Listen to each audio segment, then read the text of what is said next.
Hallo, an diesem wunderschönen Herbsttag bin ich hier am Golf du Rhin, einem Golfclub auf einer Insel am Rhein zwischen Deutschland und Frankreich gelegen. Heute hoffe ich, eine Antwort darauf zu erhalten, warum bin ich kein Single-Handicapper? Ich bin seit Jahren so um Handicap 20 herum, wie ja sehr viele Golfer. Und die Frage ist, warum bin ich kein Single-Handicapper? Was ist an meinem Spiel so schlecht, dass es nicht sehr viel besser wird? Was kann ich machen, um mich wirklich zu verbessern, selbst in meinem Alter? Und ich glaube, das geht. Daher kommen in diesem Video zwei andere Bekannte von mir vor, ein Single-Handicapper und ein Golf-Pro. Und zusammen werden wir schauen, wo die versteckten Geheimnisse des Golfspiels liegen. Welche sind die kleinen Punkte, an denen man schrauben kann, um vielleicht doch noch besser zu werden?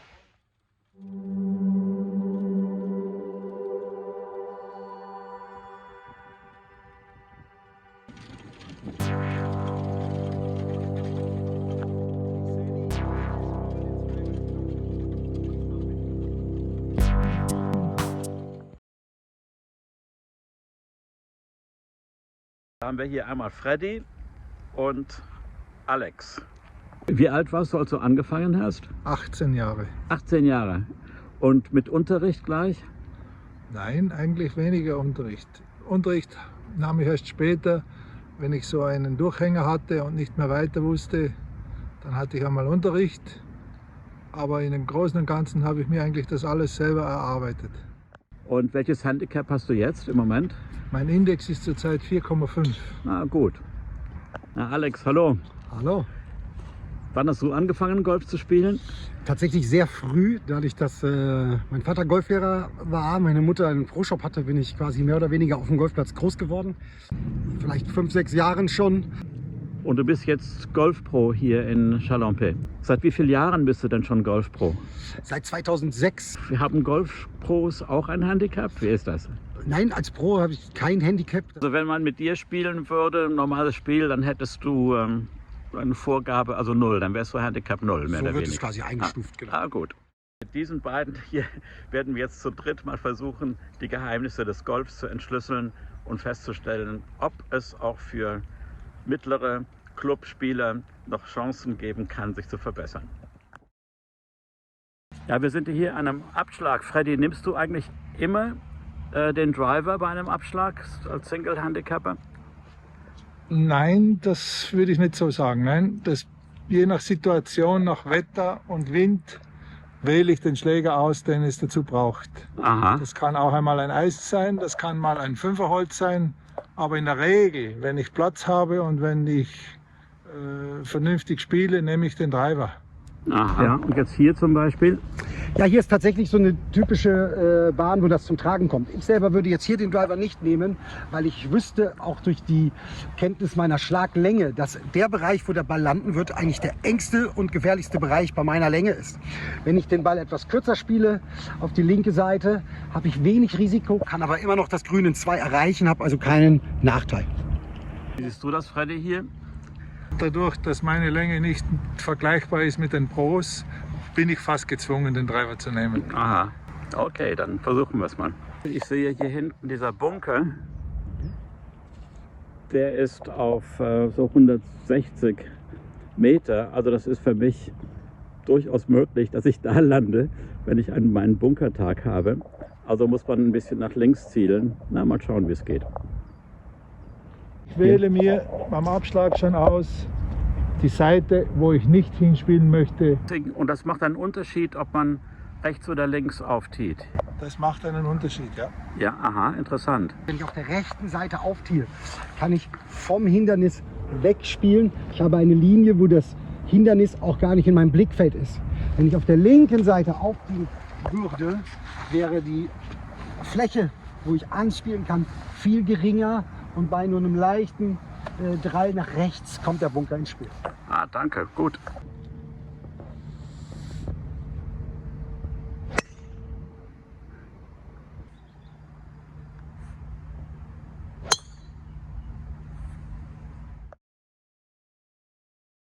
Was meinst du, lohnt es sich, Fitnesstraining zu machen unter der Woche?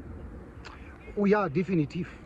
Denn es ist so, dass ich in meiner täglichen Arbeit sehe, dass bei vielen Spielern gewisse Dinge im Schwung, wie soll man sagen, nicht funktionieren, sondern aus dem Grund nicht funktionieren, weil sie gar nicht die körperliche Beweglichkeit, Kraft haben, um den Schwung so umzusetzen, wie sie ihn gerne umsetzen würden. Und dementsprechend ist da sicherlich für viele ein sehr, sehr großer Bereich, um sich zu verbessern. Ja. Nach meiner Erfahrung ist einfach die Fitness mit zunehmendem Alter im Golf ein wichtiger Faktor. Aha. Je besser dass man fit ist oder je mehr dass man Fitness hat, umso leichter spielt sich das Spiel, umso besser ist die Konzentration und je mehr Freude kann man dann auch haben. Und reicht Jogging oder sollte man ins Fitnessstudio gehen oder was ist Also es ist deine so, dass Erfahrung? natürlich man das individuell pro Person sich anschauen muss. Tendenziell kann man aber schon ganz klar sagen, dass es eher so ist, dass bei Männern es häufig etwas an der Beweglichkeit fehlt und bei Damen teilweise auch wirklich an der Kraft. Aha, interessant. Schauen wir uns hier mal eine Situation an. Ja, wir sind 150 Meter vom Grün entfernt, also rein taktisch. Was sind jetzt die Unterschiede zwischen einem Single-Handicap-Golfer und einem normalen Golfer? Also der Single-Handicap-Golfer sollte in der Regel aus 150 Meter das Grün in etwa treffen. Aha. Ein Pro, denke ich, sollte das immer treffen und ein höherer Handicapper sollte in der Nähe vom Grün sein. Dann ist das Ziel eigentlich schon sehr gut. Okay, dann versuchen wir das mal. Prima. Also für mich sind 150 Meter relativ weit, auch wenn hier der Ball rollt. Also ich bin wahrscheinlich eher froh, dann aufs Grün zu kommen oder in die Nähe vom Grün zu kommen. Ich sehe außerdem hinten gibt es Bunker links und rechts, die sollte man ja auch vermeiden. Diese Bunker gibt rechts und links, sollte dann man also als mittler Normalhandicapper einfach versuchen, in diese Richtung zu spielen, aber schauen, dass man auf keinen Fall in den Bunker kommt oder trotzdem sagen, ach, ich versuche es mal aufs Grün zu kommen. Das Grün ist ja relativ groß, wie ich sehe. Was meinst du, was ist taktisch hier besser? Es ist natürlich zum einen auch ein bisschen abhängig davon, wie gut man im Bunker ist. Wenn man jetzt im Bunker keine Probleme hat, dann kann man schon vielleicht eher etwas aggressiver spielen. Für den einen oder anderen Spieler wäre es sicherlich sehr gut, den Bunker aus dem Spiel zu nehmen. Dementsprechend würde ich mir dann überlegen, lieber den Ball bewusst eher etwas kürzer zu halten, auf dem hier sehr großen Vorgrün, lieber etwas dort zu platzieren, um dann einen relativ einfachen Chip bergauf, ohne ein Hindernis im Weg zu haben, anstatt durch den Treffer im Bunker vielleicht mir das Loch auf den letzten Metern doch noch ins Negative herunterzudrücken. Ja, dann schauen wir mal, wie das hier klappt. Freddy, was hast du für ein Eisen hier? Ja, also ich hätte da 2 bis 3 verschiedene Schläger im Kopf, die ich benutzen könnte für diese Distanz. Aber jetzt ist das Wetter schön. Der Ball fliegt auch einigermaßen gut. Ich werde mit einem 5er Eisen diesen Schlag machen.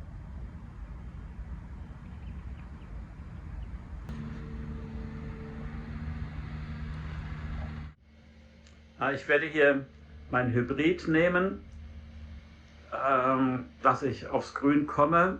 Ist dabei vielleicht eher unwahrscheinlich. Ich muss mal schauen, was es wird. Und es kommt vielleicht in die Nähe vom Grün, was bei mir auch nicht schlecht ist, aber ich werde dann nachher mal hier den Pro fragen, was ich hätte anders machen können oder sollen.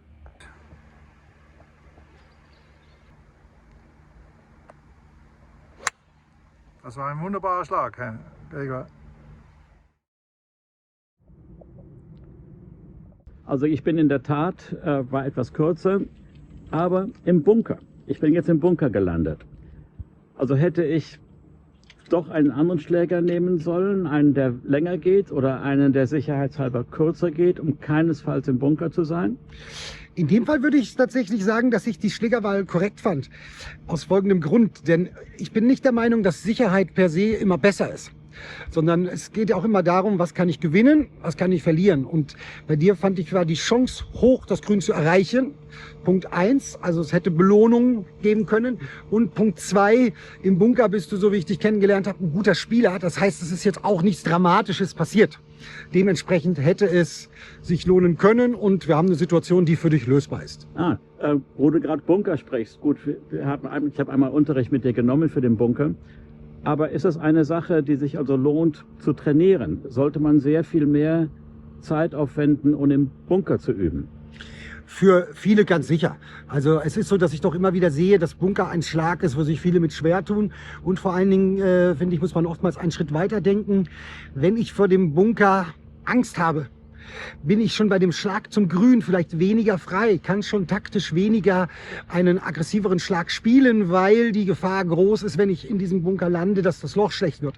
Wenn ich im Bunker mich so verbessere, dass ich zumindest weiß, ich werde aus dem Bunker rauskommen und den Ball irgendwie aufs Grün bringen, profitiere ich also nicht nur durch den besseren Bunkerschlag, sondern oftmals schon vorher, dadurch, dass ich vielleicht entspannter den Schlag spielen kann. Also würde ich mal versuchen, irgendwie den Ball aus dem Bunker rauszubekommen. Ich versuche es mal in Richtung Fahne.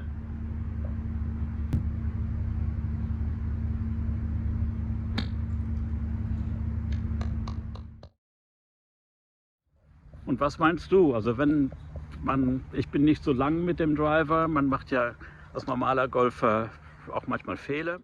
Sollte man, auch wenn man ein bisschen unsicher ist, trotzdem immer den Driver benutzen oder eher auf Nummer sicher spielen und vielleicht mit einem 5er Holz oder 3er, wenn man sowas hat, spielen? Oder bist du dafür, egal wie, auf jeden Fall immer den Driver zu benutzen? Was meinst du?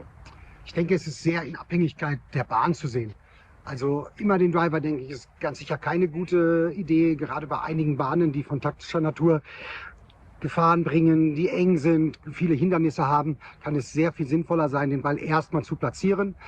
Andererseits gibt es natürlich Löcher, wenn sie breiter sind, mir eine Chance bieten, dann ist es auch wichtig, den Driver auch dort dann zu benutzen. Aber noch eine andere Frage. So als mittlerer Golfer, wenn man sich verbessern möchte, also angenommen, man hat den Driver so im Griff, dass man schon einigermaßen gerade spielt, aber vielleicht nicht ganz so weit, wie man möchte.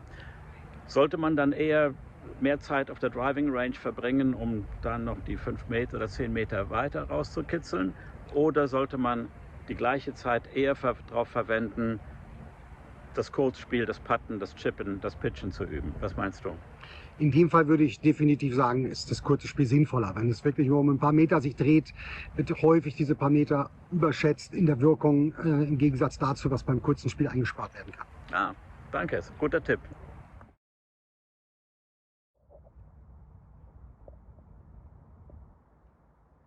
Ja, wir sind hier am 14. Loch, am 14. Abschlag, der über Wasser geht. Wasser ist ja für viele so ein Problem.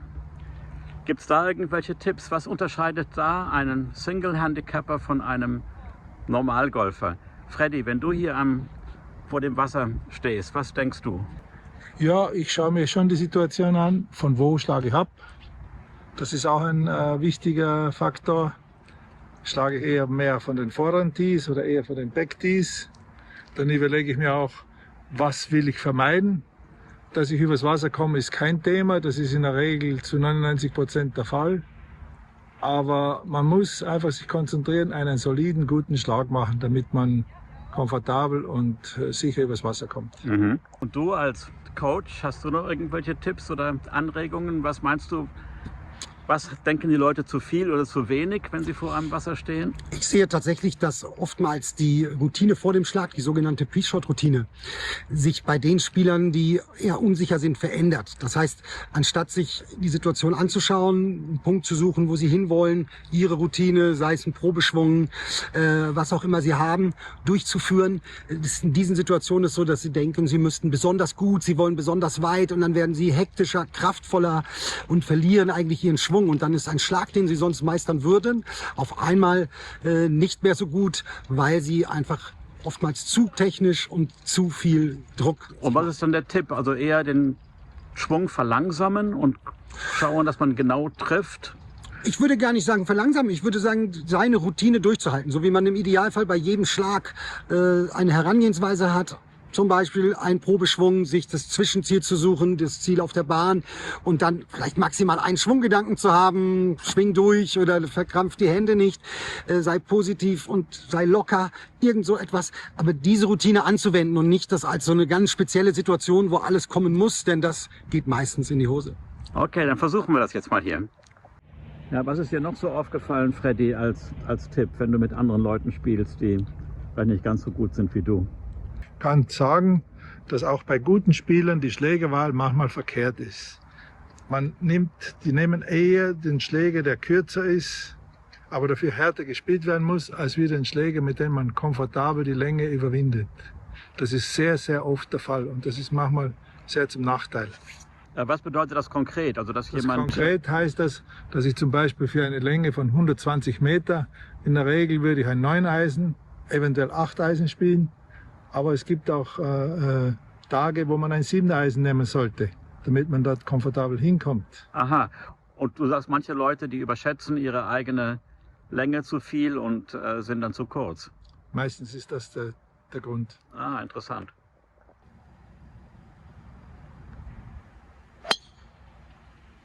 Schön.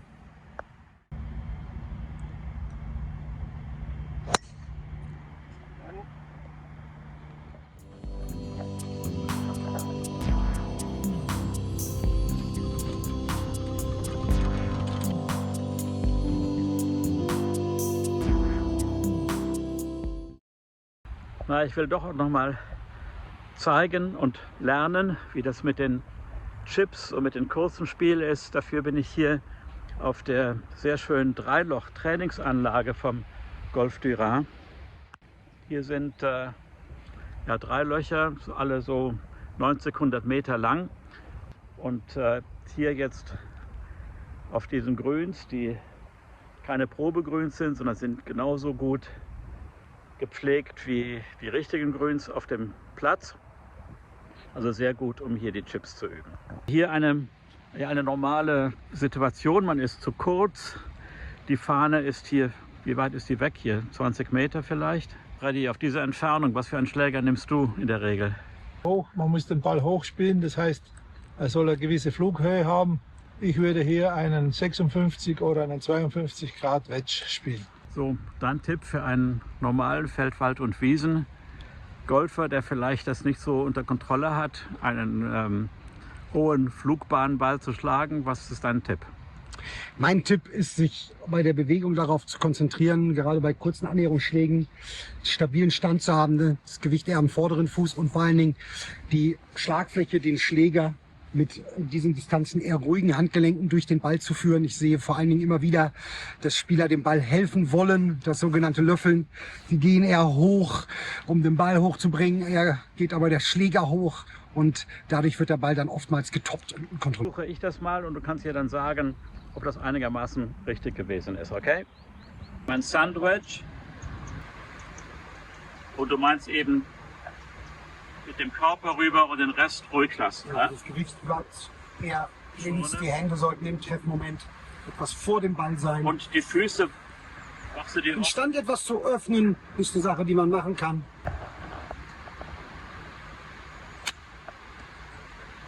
Das war ein Fehler sehr oft, bin ich, dass ich eigentlich zu kurz bin und nicht das Vertrauen habe. Und glaube ich, das macht ein Profi nicht.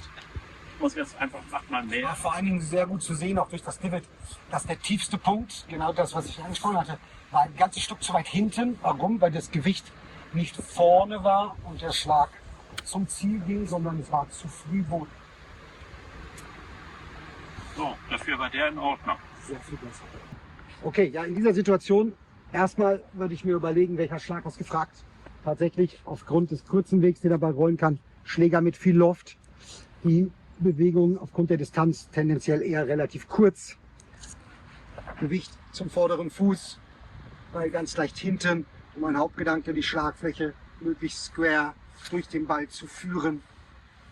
Einhebelbewegung, Schultern und Arme als eine Einheit.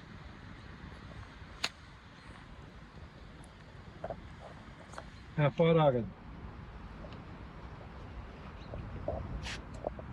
Also eben mein erster Chip oder Pitch, das war eben sehr typisch, denn Der war ja schlecht, der war zu kurz, das war also ein verschenkter Punkt. Und technisch scheine ich das ja zu können, denn der zweite Schlag ging dann in der Nähe der Fahne. Also für mich bedeutet das, das kann man nicht genug üben, diese kurzen Schläge. Siehst du das auch so? Absolut. Es ist einfach ein Bereich, wo man mit gutem Training dafür sorgen kann, dass man selbst bei einem Loch, was schlechter lief, am Ende den Score zusammenhalten kann. Mhm. Und jetzt, glaube ich, ein riesengroßer Unterschied zwischen einem Single-Handicapper und jemandem, der da hinkommen möchte, ist, glaube ich, das Putten, oder? Da verliert man ja auch sehr viel. Absolut. Putten definitiv. Vor allen Dingen muss ich auch aus Pro-Sicht sagen, einer der Schläge, der vielleicht oft unterschätzt wird und nicht genügend trainiert wird, weil viele denken und glauben, doch, es wäre nur das Gefühl und manchmal fallen die Putts und manchmal nicht. Man sieht aber, wenn man genau hinschaut, und sie arbeiten einfach viel detaillierter an den Punkten und es ist nicht nur Bälle aus der Hosentasche fallen lassen, 2, 3 Loch putten und das wäre jetzt ein tolles Training. Also Putten üben ist auch angesagt. Dann werden wir hier mal 2, 3 Putts machen, Freddy und ich, und sehen mal, ob es da einen Unterschied gibt. Richtig. Ein Single-Handicapper, der schaut, dass er niemals mehr wie 2 Putts braucht. Die höheren Handicapper, die unterschätzen manchmal den ersten oder überschätzen den ersten Putt und dann produziert man 3 Putts. Und 3 Putts sind immer ärgerlich, weil es nicht notwendig ist. Und wie sollte man das dann machen? Man muss sich eine Strategie aneignen, dass ich in einem Umkreis von 1 Meter an die Fahne komme. Und den 1 Meter Putt muss ich dann halt auch erledigen. Gut, dann versuchen wir das mal hier. Gerade zu diesem Bereich sehe ich auch immer wieder, dass das Grünlesen entweder nicht richtig und genau genug gemacht wird oder zu wenig beachtet wird. Es hat einen riesen Unterschied, ob ich einen Bergauf-Putt habe oder einen Bergab-Putt. Bergauf kann ich etwas aggressiver spielen. Beim Bergab-Putt wird der Break viel stärker angenommen. Dadurch muss ich den Ball vielleicht mehr rechts spielen, wie wenn das Ganze von der anderen Seite wäre. Und dort oft so ein bisschen vorher zu überlegen, wo möchte ich denn, wenn ich den Ball nicht ins Loch spiele, den zweiten Putt spielen, wann ist es besser, aggressiv zu sein und wann nicht, macht auch einen riesigen Unterschied, anstatt zu aggressiv immer auf das Loch zu gehen und so Schläge zu verschenken. Gut, hier sind wir etwa 9 Meter, zwischen 8 und 10 Metern vor der Fahne entfernt, glaube ich.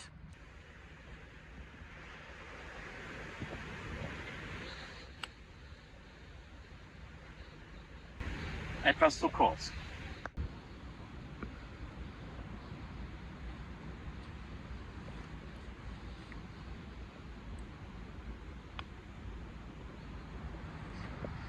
Bravo.